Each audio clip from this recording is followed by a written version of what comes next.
அனைவருக்கும் வணக்கம். இன்று தமிழ்நாட்டில் பல்வேறு இடங்களில் கனமழையும் மேலும் புயல் சூறாவளி காற்றுடன் கூடிய இடியுடன் மழை பெய்யக்கூடும் என பல்வேறு தகவல்களை வானிலை ஆய்வு மையம் வெளியிட்டுள்ளது.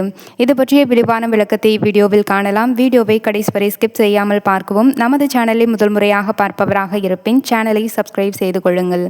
வாங்க வீடியோக்குள்ளே போகலாம்.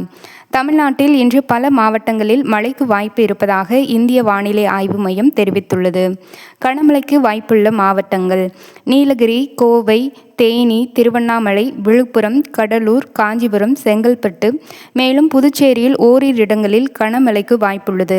மேலும் வட கடலோர தமிழ்நாடு மாவட்டங்கள், மேற்கு தொடர்ச்சி மலை ஒட்டிய பிற மாவட்டங்கள், தமிழகத்தின் மற்ற பகுதிகளில் ஓரிரு இடங்களில் லேசான மழை பெய்யக்கூடும் எனவும் லேசான முதல் மிதமான மழை பெய்யக்கூடும் எனவும் கூறப்படுகிறது. 40 கிலோமீட்டரிலிருந்து 50 கிலோமீட்டர் வேகத்தில் சூறாவளி காற்று, இடி மற்றும் மின்னலுடன் மழை பெய்ய வாய்ப்பு இருப்பதால் பொதுமக்கள் எச்சரிக்கையுடன் இருக்குமாறு அறிவுறுத்தப்படுகிறது. மேலும் நாளை மேற்கு தொடர்ச்சி மலை மாவட்டங்கள், டெல்டா மாவட்டங்கள், திருவண்ணாமலை, விழுப்புரம், கடலூர், காஞ்சிபுரம், செங்கல்பட்டு, சென்னை மற்றும் மதுரை மாவட்டங்களில் ஒரு சில இடங்களில், புதுவை மற்றும் காரைக்கால் பகுதியிலும் இடி, மின்னல் மற்றும் பலத்த காற்றுடன் கூடிய மழை பெய்யக்கூடும் எனவும் மிதமான முதல் லேசான மழை பெய்யக்கூடும் எனவும் தெரிவிக்கப்பட்டுள்ளது.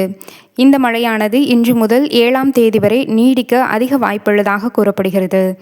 மேலும் வெப்பநிலை பொறுத்தவரை அதிகபட்ச வெப்பநிலையாக 35 முதல் 36 டிகிரி செல்சியஸ் அளவிலும், குறைந்தபட்ச வெப்பநிலையாக 25 முதல் 26 டிகிரி செல்சியஸ் அளவிலும் நீடிக்கும். மேலும் தமிழகத்தில் உள்ள பல்வேறு மாவட்டங்களில் லேசான முதல் கனமான மழை பெய்யக்கூடும் எனவும் வானிலை ஆய்வு மையம் தெரிவித்துள்ளது. இத்துடன் இத்தகவல் முடிவடைகிறது. நன்றி, வணக்கம்.